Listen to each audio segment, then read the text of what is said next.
In this video, we're going to look at evaluating some logarithms, but before we do, we'll make note of some shorthand notation for two common logarithms.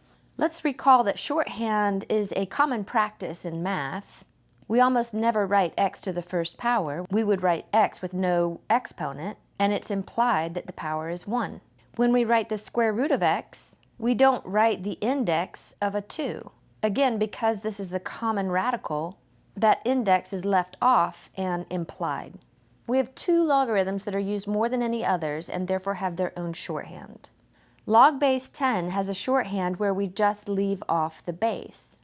If there's no written base, it's implied that the base is 10.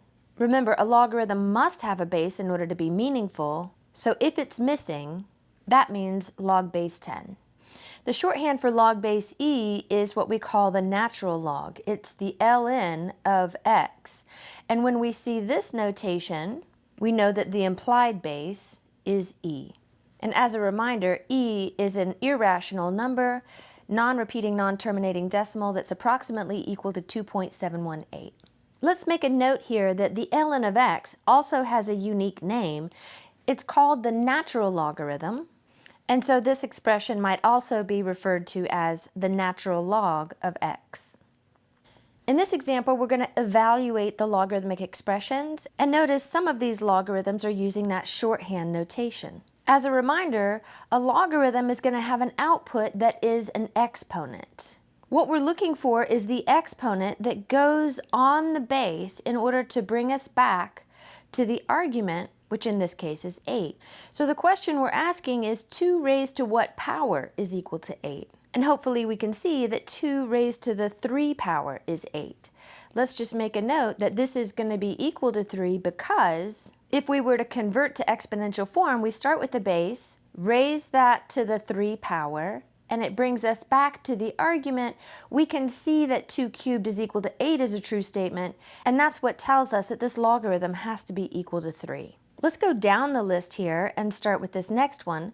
3 raised to what power? Remember, we're looking for an exponent that goes on 3 in order to bring us back to the argument quantity, which in this case is 9. So 3 raised to the 2 power is 9, and therefore the value of this logarithm is equal to 2.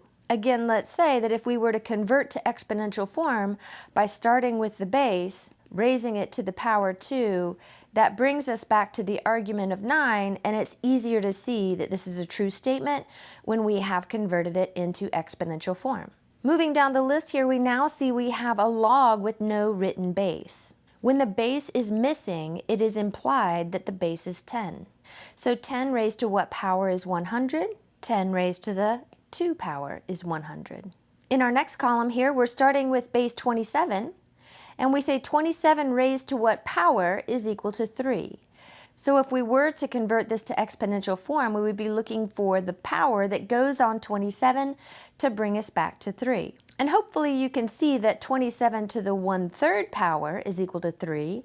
That's the same thing as the cubed root of 27, which is 3. So since 27 to the 1/3 power is equal to 3, the value of this logarithm is equal to 1/3. Our next logarithm is using that shorthand notation, ln. We say this is the ln of e, or we could say this is the natural log of e. Either way, we say the shorthand of ln is equal to log base e, but this logarithm also has an argument of e. So the question we're asking is e raised to what power is equal to e? And hopefully we can see that e raised to the first power is equal to e.